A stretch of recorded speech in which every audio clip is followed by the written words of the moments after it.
आज का समय कैसा चल रहा है? बोलो आप, दुनिया कैसी हो गई है बताओ। जब जैसा आदमी सोचता है आज का समय कैसा है बताओ, दुनिया कैसी है, अच्छी है कि बुरी है?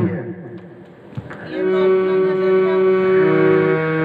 सोचने का ये समय खराब नहीं होता, दुनिया खराब नहीं है, हमारा दृष्टिकोण खराब है। क्या है? दृष्टिकोण खराब है। इसलिए बाबा कहते हैं कि सपने हो नहीं देखा ही परदोषा, सपने में भी किसी का दोष नहीं दर्शन करना चाहिए। अच्छा, लोगों के मुंह से हमने अक्सर सुना है, लोग कहते हैं अरे भैया ये दुनिया में केहू का बात है। लोग कहते हैं ना, कोई किसी का नहीं है। जरा सब लोग अपने दिल पर हाथ रख के विचार करो कि तुम बार बार यह दोषारोपण करते हो कि दुनिया में कोई किसी का नहीं है।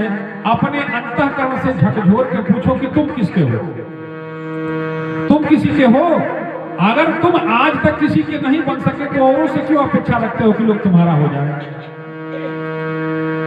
आज तक तुम किसी के नहीं हुए तो औरों से ये क्यों अपेक्षा रखते हो कि कोई तुम्हारा हो जाए? क्योंकि कोई तुम्हारा तब न होगा जब तुम किसी के होगे। तुम तो दुनिया से अपने मन के अनुरूप व्यवहार चाहते हो, पर दुनिया के अनुरूप भी क्या तुम्हारा व्यवहार कभी रहा है? अच्छा, एक और बात, संसार में दोष देखना मतलब भगवान में दोष देखना है। जैसे अगर हमने कोई चित्र बनाया, क्या बनाया? एज ए पर्सन हमने कोई पेंटिंग बनाई और पेंटिंग बना के हम आपके सामने चित्र रखे और हमने पूछा बताओ माताओं ये चित्र कैसा है? तो किसी ने कहा कि ठीक है, किसी ने कहा कि हम चलाऊ है, किसी ने कहा बिल्कुल गड़बड़, चित्र तो गड़बड़ है। अब ये बताओ, हम आपसे पूछ रहे हैं कि चित्र में दोष देखना, चित्र का दोष है या चित्र बनाने वाले में दोष है? ये किसकी कमी है? चित्र की कमी है कि चित्रकार की? चित्र की निंदा अप्रत्यक्ष रूप से चित्रकार की ही निंदा है। ऐसे ही ये संसार परमात्मा के द्वारा बनाया गया है और संसार की निंदा करना अप्रत्यक्ष रूप से भगवान की ही निंदा करना है। इसलिए किसी में दोष दर्शन करने से बचा जाए और सन्मार्ग पर चला जाए। और सच्चाई ये है मेरे प्यारे कि इस संसार में बुरा व्यक्ति होगा, अच्छा व्यक्ति होगा, पर हमको ये तब समझ में आएगा, वैसा ही समझ में आएगा जैसा हम होगा। अच्छे व्यक्ति को अच्छा समझ में आएगा और बुरे व्यक्ति को अच्छे ने अच्छा जाना मुझे और बुरे ने बुरा जाना मुझे, अच्छे ने अच्छा जाना मुझे, बुरे ने बुरा जाना मुझे। सच्चाई ये है मेरे प्यारे कि जिसकी जितनी जरूरत थी उतना जाना मुझे। जब आपकी जरूरत होती है तो हम आपके लिए अच्छे हो जाते हैं और जब आपके जरूरत लायक नहीं रह जाते तो बुरे हो जाते हैं। माता पिता जब तक कमा के बच्चों का पालन पोषण करते, घर चलाते हैं, तब तक माँ बाप से कोई गिला शिकवा शिकायत नहीं होता। बोलो सही की करते, उनमें कोई कमी नहीं होती। और जिस दिन माता पिता रिटायर होकर घर बैठ जाएं, बच्चों पर निर्भर हो जाएं सेवा पर, उस दिन 1000 खोट दिखने लगता है कि नहीं दिखने लगता है? बताओ, उस दिन 1000 खोट उसमें दिखने लगते हैं। गाय भी जब तक दूध दे रही है मेरे प्यारे, जो आए गाय की प्रशंसा करके बहुत दूध देती है हमारी गाय, और जिस दिन दूध देना बंद कर दे वही प्रशंसा करने वाले उस गाय की निंदा भी करते हैं। अब इसको छोड़ेंगे, अब इसको भगाना है, खाए में कोताही नहीं बाकी दूध देने में कोताही। ये दुनिया ऐसी ही है मेरे प्यारे। स्वार्थ का संबंध है तुलसी, स्वार्थ नीत सब परमार्थ रघुनाथ। इसलिए अपने चित्त को किसमें लगाना चाहिए? भगवान में। मैं ये नहीं कह रहा कि भगवान में लगाने के लिए माता पिता पति कुटुंब कबीला परिवार सब कुछ छोड़ दो, पर ये जरूर कह रहा हूं कि सबके अंदर भगवान को देखना प्रारंभ कर दो। सबके अंदर भगवान को देखना प्रारंभ कर दो और भगवान की लीला का आनंद लो।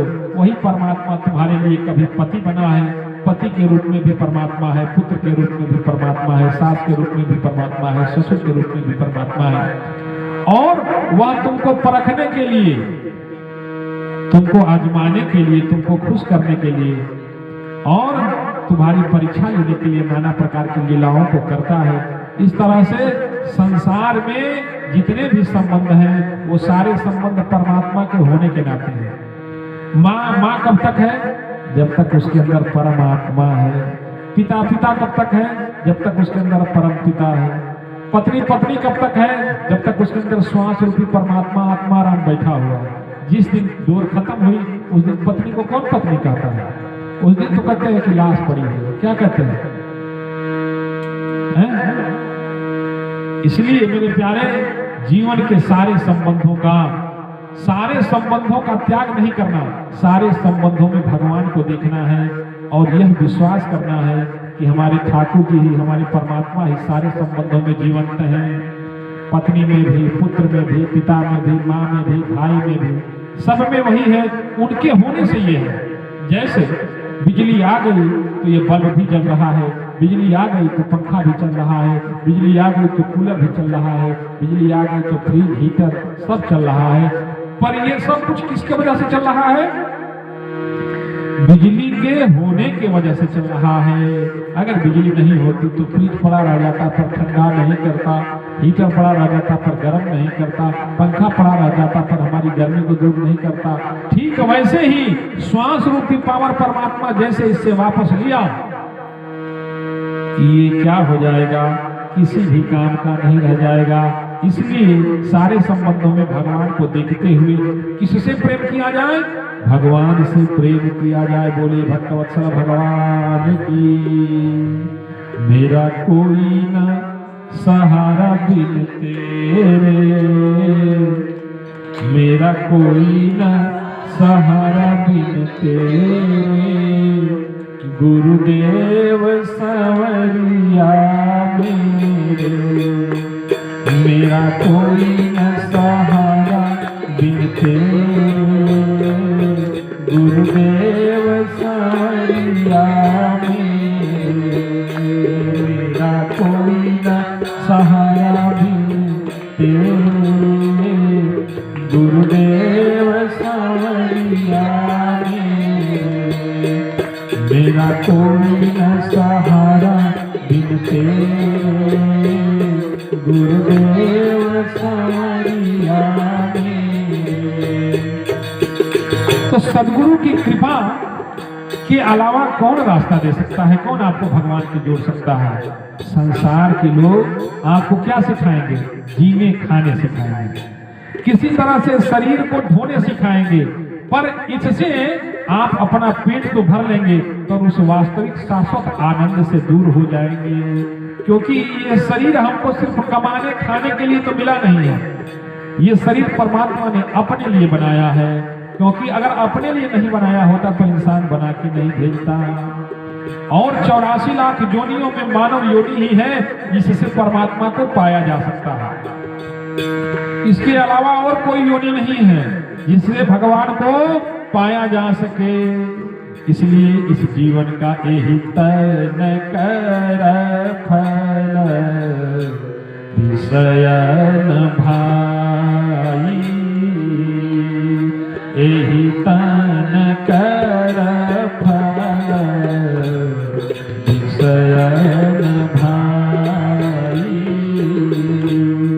यही तन कर फल विषयन भाई। इस शरीर के फल क्या है? विषय नहीं है। संसार के विषय तो और योनियों में पाई जा सकती है। किस लिए मिला? किस लिए मिला यह शरीर? भजिया राम सब काम बिहारी, भजिया राम सब काम बिहारी, एहि तन कर फल, एहि तन कर विषय न भाई भजिया राम सब नाम बिहारी भजिया राम सब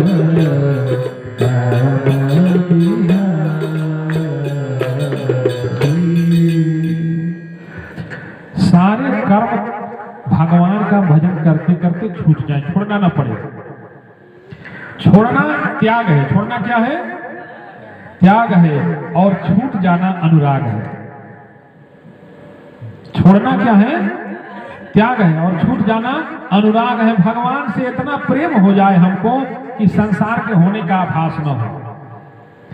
संसार नष्ट थोड़े ना होगा, संबंध नष्ट थोड़े ना होंगे, संबंध तो रहेंगे, लेकिन जिस संबंध से ज्यादा लगाव हो जाएगा तो उस लगाव के प्रभाव में सारे संबंध आपके पीछे छूटते चले जाएंगे। आभास ही नहीं होगा कि और भी संबंध है।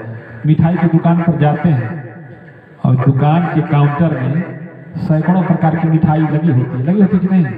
पर जिसको जो मिठाई पसंद है बस वैसी को ढूंढता है। कहो हजार लाखों की धुंध में व्यक्ति अपनों को पहचान लेता है कि नहीं? अपनी पसंद पहचान लेता है। ठीक वैसे ही इस संसार में करोड़ों लोग हैं, पर भगवान अपने भक्तों को कभी भी छोड़ते नहीं हैं। बोलिए भक्तवत्सल भगवान की जय। श्री सत्य सनातन वैदिक